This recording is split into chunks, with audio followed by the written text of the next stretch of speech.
Wrdw. Thanks for watching News 12 on your side. Thanks for watching News 12 on your side. At Parker's Kitchen, we go big, like our huge, crunchy, juicy, never frozen chicken tenders with an extra large serving of Parker's signature sauce. At Parker's Kitchen.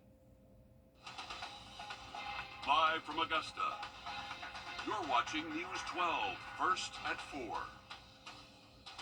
And happening now on First at 4, we are tracking thunderstorms tonight and tomorrow, along with some very hot days ahead. Want to say good afternoon. I am Courtney Hicks here with First Alert meteorologist Emily Acton, who is in the Weather Center with all of the details. And I know you had to work extra quick and extra hard because you didn't know you'd be here with me today at 4. So we appreciate you getting it together real quick. Well, thank you. Yes, we are here and we're tracking showers and thunderstorms this afternoon, but not widespread. So that's some good news. We are seeing some showers over by the lake right now. And again, maybe a couple rumbles of thunder, but overall, most of us are dry this afternoon, this evening.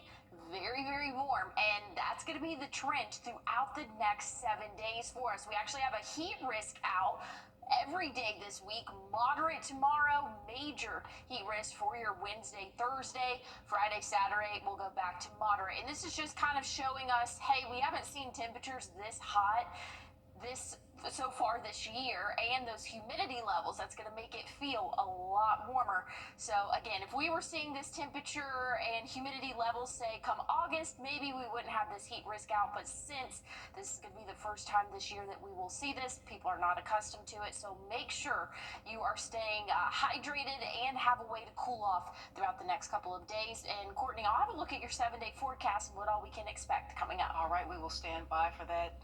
Updates on the big story stemming from the weekend. Updates on that I-20 bridge collapse in Aiken County. Troopers say a car hit the back of a tanker truck while driving eastbound on I-20. Both drivers were taken to the hospital with injuries. Now, this is drone video taken today from our Sky 12 drone of I-20. That's between Bettis Academy Road and Edgefield Highway. Authorities say the truck burst into flames Saturday morning, bringing down the bridge. Barricades are being built on Vaucluse Road to prevent you from driving in the area where the bridge collapsed. Crews were able to reopen I-20 within 36 hours of the bridge collapsing, and will take months, of course, to rebuild. Coming up on Live at 5 o'clock, your Hallie Turner shares the next steps. And new updates this afternoon on a woman who went missing after a car crash in North Augusta. This is video from our Sky 12 drone of a billboard at the I-20 state line for Susan Rhodes, who went missing last Wednesday.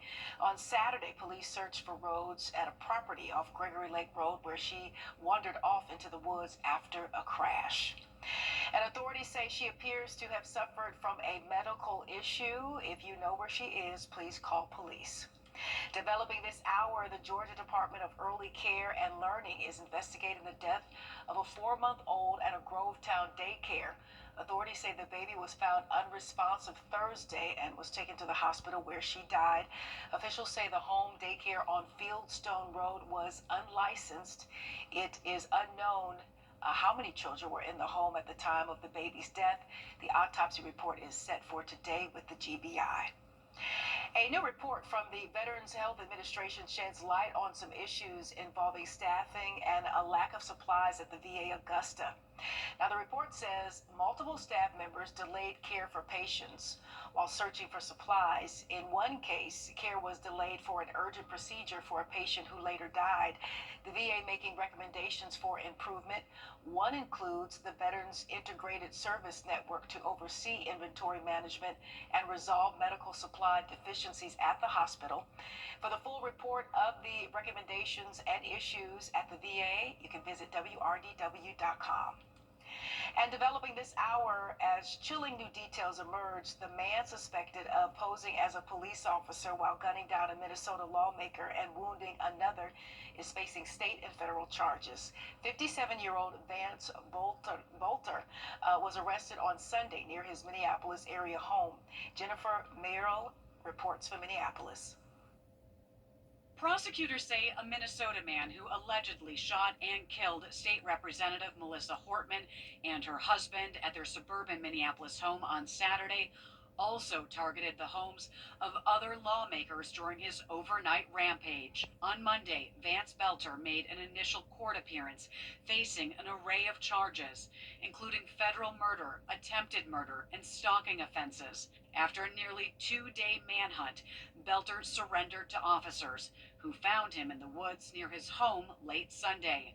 Authorities say Belter, disguised as a police officer, drove up to State Senator John Hoffman's house, where he shot and wounded Hoffman and his wife. Belter wore a black tactical vest and body armor.